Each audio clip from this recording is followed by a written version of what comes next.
Da ritorno a Lemuria, il potere della scelta di Silvia Crisci. Canalizzare. Sicuramente tu che stai leggendo hai già sentito molte volte questo termine e ascoltato molti messaggi, ovvero canalizzazioni, ricevute da persone che, proprio come te, sono in cammino verso casa. Ognuno di noi può essere e agire da canale, ovvero da tramite per la ricezione di un flusso di informazioni da un piano dimensionale differente. E ognuno di noi lo è quotidianamente in modalità di vario genere. Sì, perché canalizzare non vuol dire solo ricevere messaggi da guide o esseri di luce. Ogni volta che dipingete, scrivete un libro, una poesia, una canzone, oppure danzate, cucinate e molto altro, in realtà andate a pescare nell'enorme calderone di ciò che già esiste nel potenziale e lo portate concretamente sul piano fisico. Ogni intuizione o rivelazione che ricevete rappresenta una sorta di messaggio proveniente da altri piani, vite parallele, linee temporali e così via. Io da ragazzina disegnavo molto. Successivamente ho scritto canzoni e racconti. Per questo mi sento di affermare che sono un canale da sempre, così come sono certa che lo siate voi. Un tempo credevo di inventare qualcosa, creare qualcos'altro, ma la realtà è che la maggior parte, io direi anche tutto, ciò che crediamo di aver inventato, lo abbiamo solo agganciato su un piano differente e poi manifestato qui. E questo può accadere in stato di veglia, quando ci crediamo concentrati mentalmente nel fare qualcosa, come ad esempio scrivere un libro, oppure durante il sonno, quando attraverso i sogni ci raggiungono soluzioni e intuizioni che il giorno successivo si rivelano assolutamente perfette nel loro tempismo. Dunque, perché molte persone si affidano ad altri per ricevere messaggi utili al loro cammino? Ci risponde Seth. Salve a tutti, care anime. La domanda è senz'altro interessante e soprattutto corrisponde al vero nella maggior parte dei casi. Dal momento che ognuno di voi può avere la stessa connessione con le proprie guide, il proprio sé superiore o superanima, ed altri esseri, perché delegate ad altri questa possibilità? Principalmente per un unico motivo, che poi si manifesta in due modalità strettamente collegate tra loro. Perché vi riesce più facile fidarvi di qualcun altro che reputate più elevato di voi, piuttosto che credervi assolutamente in grado. Perché in questo modo potete continuare a delegare ad altri ciò che dovreste fare voi, ovvero prendervi la responsabilità del vostro potere e dichiarare di essere pronti a co-creare. Alla base del primo punto c'è una mancanza di fiducia in voi stessi, nella vostra personale connessione, che potrebbe derivare da una serie di convinzioni profondamente radicate come non sono degno, non sono in grado, non valgo abbastanza, oppure è troppo difficile. Dovrete analizzare profondamente e con molta sincerità i punti nei quali vi riconoscete e chiedere proprio alle vostre guide di aiutarvi a lasciare andare e trasformare le vostre convinzioni limitanti in convinzioni potenzianti, del tipo: ho tutte le carte in regola per poterlo fare, non devo dimostrare nulla se non la mia determinazione e apertura perché ciò possa avvenire. Alla base del secondo punto c'è una forte paura nell'assumersi la responsabilità del proprio cammino evolutivo, perché siete abituati ogni qualvolta avete un problema a delegare all'esterno, ad esempio ad un avvocato, commercialista, dottore e così via. Nessuno vi ha mai insegnato a guardare all'interno, ad ascoltare la voce interiore, a credere di possedere tutto ciò che vi serve per affrontare e superare quelli che voi chiamate problemi e noi chiamiamo sfide. Non ve lo insegna la scuola, né tantomeno la religione. Tutti vi spingono sempre all'esterno, come se dentro di voi ci fosse un vuoto che qualcun altro dovrà riempire. Come se fuori di voi ci fossero le soluzioni, le intuizioni, le risposte, e dentro solo problemi, blocchi e domande che girano in loop. Ovviamente questo tipo di approccio è molto utile e comodo se il risultato che si vuole ottenere è creare una società incapace di ricordare e attingere al proprio potere. Una società che vi vuole tutti sottomessi e dipendenti dalle idee di qualcun altro. Così gli obiettivi, lo scopo, le mete e la direzione sono stabilite da un'elite composta da poche persone, che invece ricordano e conoscono molto bene il loro potere.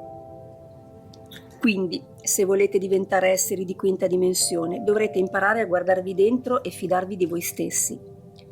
Credere nel vostro potere, credere nella vostra connessione e soprattutto credere che ognuno di voi, dal momento che lo desidera, è perfettamente in grado di attingere al kit per la sopravvivenza in 3D, ovvero quell'insieme di strumenti in grado di guidarvi come una bussola invisibile nelle scelte di ogni giorno. Di questo kit fanno parte tutte le vostre guide, la vostra superanima e le vostre personalità incarnate in contemporanea in varie linee temporali parallele. Una volta che avrete preso atto dell'esistenza del vostro personale kit, non vi resterà che cominciare ad utilizzarlo e nello specifico dovrete cominciare a stabilire una connessione. Partite con una domanda e focalizzatevi sul vostro cuore, sull'ascolto interiore, che non appartiene alle orecchie fisiche, e sulla visione interiore, che è più facile praticare con gli occhi chiusi. E poi scegliete la modalità in cui fissare le risposte. Potreste registrarle oppure trascriverle. Silvia ama trascrivere i messaggi per poi registrare quelli utili alla collettività. È importante che non vi lasciate ingannare dalla mente, che proverà subito a scoraggiarvi facendovi sentire inadeguati o ridicoli. Non forzate il processo. Esprimete il vostro intento di comunicare con le vostre guide e lasciate che arrivino immagini, pensieri o suoni. Ognuno ha la sua corsia preferenziale e non è la stessa per tutti. Dopo un po' di tempo, perché ovviamente come per tutto è necessario allenamento costante, comincerete a rilassarvi e ricevere messaggi in modo più fluido e comprensibile, e questo farà aumentare la vostra fiducia, la quale a sua volta vi farà sentire sempre più in grado e così via, innescando un meccanismo che si autoalimenterà di volta in volta. Se riceverete principalmente immagini, queste non sempre corrisponderanno a luoghi o persone che conoscete. Spesso dovrete tradurne il significato simbolico per comprendere il messaggio. Creare una sorta di rituale potrebbe essere d'aiuto? La ritualistica può esservi d'aiuto più che altro dal punto di vista mentale, nel senso che ripetere una serie di pratiche ogni volta vi aiuterà a centrarvi sempre più nel cuore e a predisporvi per ciò che volete mettere in pratica, ovvero la vostra connessione. Quindi accendere una candela, mettere una musica precisa in sottofondo, bruciare un incenso, utilizzare sempre lo stesso quaderno e così via, vi aiutano solo dal punto di vista mentale. Una volta che vi sarete allenati, sarete connessi H24 e potrete ricevere messaggi e risposte alle vostre domande anche mentre sarete immersi nelle vostre faccende quotidiane come fare la spesa o una passeggiata. Ma siamo sicuri di chi ci contatterà? Non è che poi ci ritroveremo a canalizzare l'oscurità. Il vostro unico vero filtro, schermo o scudo, come preferite chiamarlo, è composto da due fattori fondamentali: la vostra intenzione e la vostra frequenza. Quindi ciò che dovreste chiedervi è che tipo di intenzione avete, chi vorreste contattare e che tipo di frequenza vi caratterizza. Sappiate che, come avviene per il processo di co-creazione, la vostra frequenza agisce come un segnale trasmesso costantemente al quale risponde ciò e chi si trova in risonanza. Le frequenze inferiori alla vostra non possono agganciarvi e così nemmeno quelle troppo superiori al vostro grado di consapevolezza.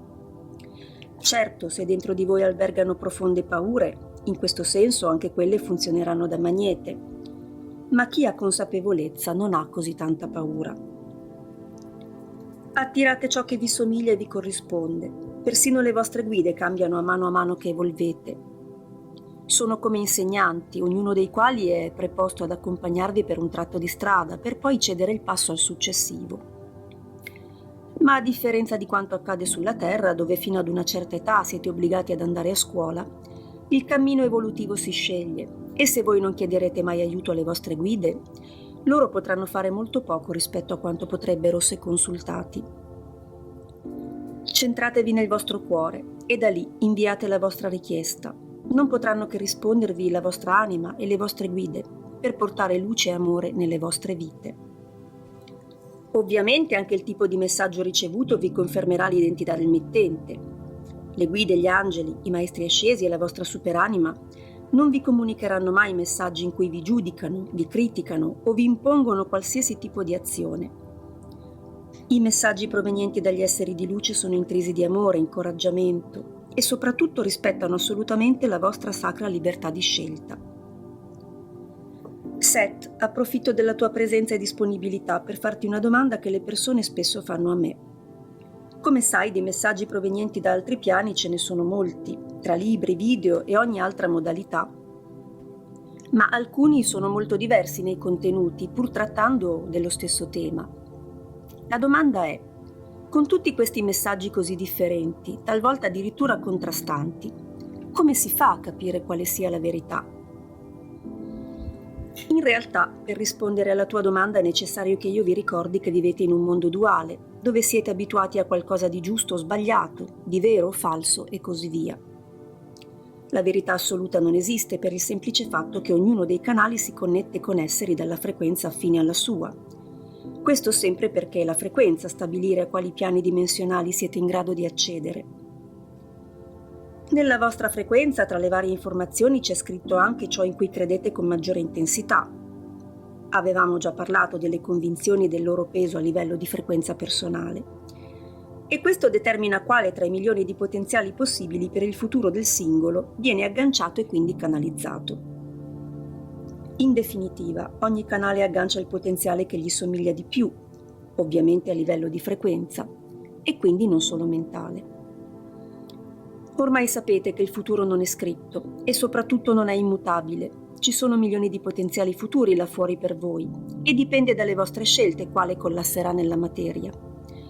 Questo è valido per quanto riguarda il singolo individuo, poi va anche ricordato che esiste una frequenza collettiva, composta dalle singole frequenze dell'intera umanità, e anche questa attirerà uno tra i possibili futuri.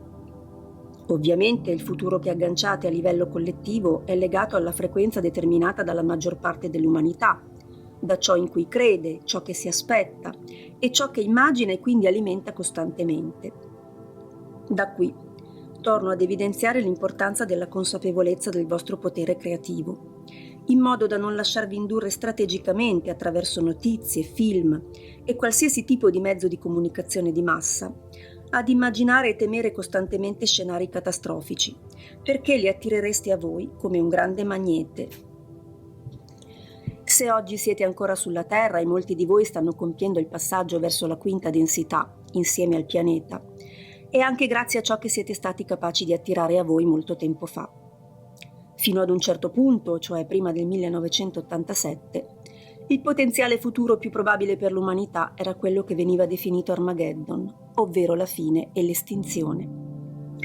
Quindi se la domanda che mi fai e che ti rivolgono spesso è quale futuro vi aspetta, io non posso che risponderti con un'altra domanda. Quale futuro avete scelto di attirare? Quanto e in quanti siete consapevoli che ciò che accadrà domani nel vostro tempo lineare dipende dalle scelte di oggi? Questa è l'unica risposta possibile. A livello individuale ognuno riceverà un messaggio affine alla propria visione, ma a livello collettivo uno solo dei potenziali probabili si tramuterà in realtà per manifestarsi. Nessuno di noi può sapere cosa sceglierete oggi e se cambierete idea oppure no domani. Lo stesso ragionamento vale per i tempi di manifestazione. Non possiamo sapere quando accadrà ciò che voi decidete di co-creare, perché anche questo dipende da quanto tempo impiegherete nel processo di creazione, dal fatto che potreste cambiare idea e quindi spostare l'obiettivo del vostro magnete, per poi di nuovo dirigervi verso un ulteriore potenziale. Quanto tempo ci vorrà? Se i potenziali sono molteplici e le strade per raggiungerli anche, capite che dare una risposta precisa, unica e inequivocabile non è possibile. In questo senso dovete sempre ricordare che siamo tutti parte dell'uno, quindi al di là delle singole frequenze, desideri, credenze, eccetera, esiste un collettivo sulla Terra che determina in maniera più o meno consapevole cosa accadrà. Il risveglio delle coscienze è l'unico strumento che vi consentirà di attirare un futuro di quinta dimensione.